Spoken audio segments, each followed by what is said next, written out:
Emma, magandang umaga sa inyo dyan sa Baguio City. Kumusta ang panahon? Kumusta ang sitwasyon ngayon dyan sa inyong lugar sa Baguio City? Ani, tumulong ang UNTP News and Rescue sa paglikas ng mga residente ng Goldfield at Itogon, Benguet na malapit sa landslide-prone areas simula pa noong Sabado bilang paghahanda sa pananalasan ng bagyong Uwan. Sa bilang sa inilikas ay ang pamilya ni Joy Makaling kasama ang kanyang dalawang anak na nakatira sa Goldfield, Itogon, Benguet. Kasama sa mga inilikas ay si Paulita Daliling at ang kanyang asawa na may cancer mula naman sa Tuding, Itogon, Benguet na nangangamba para sa parating na bagyo dahil tolda lamang ang bubong ng kanilang tahanan. Yung tinitirahan namin dyan pansamantala, delikado kasi tulda lang yun, baka ilipad ng hangin.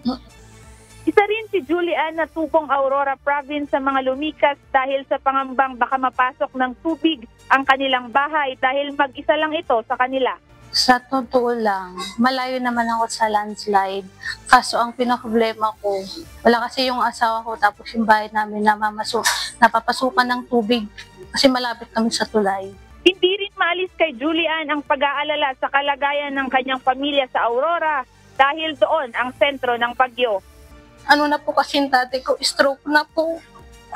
Tapos yung nanay ko, 60 years old. Kaya hindi ko po alam kung anong kalagayan ko nila doon. Simula pa kahapon ay naka-standby duty na ang UNTP News and Rescue para sa mga kababayan natin na mga ngailangan ng tulong dahil sa banta ng bagyong Uwan. Sa kasalukuyan ay patuloy pa rin nakamonitor ang team at ng iba't ibang ahensya ng gobyerno para sa mga naapektuhan nitong Super Typhoon Uwan. Yan muna ang balita mula rito sa Baguio City. Balik sa'yo, Ani. Maraming salamat, Emma Ruth Go, mula po diyan sa Baguio City. Maraming salamat. Magandang umaga.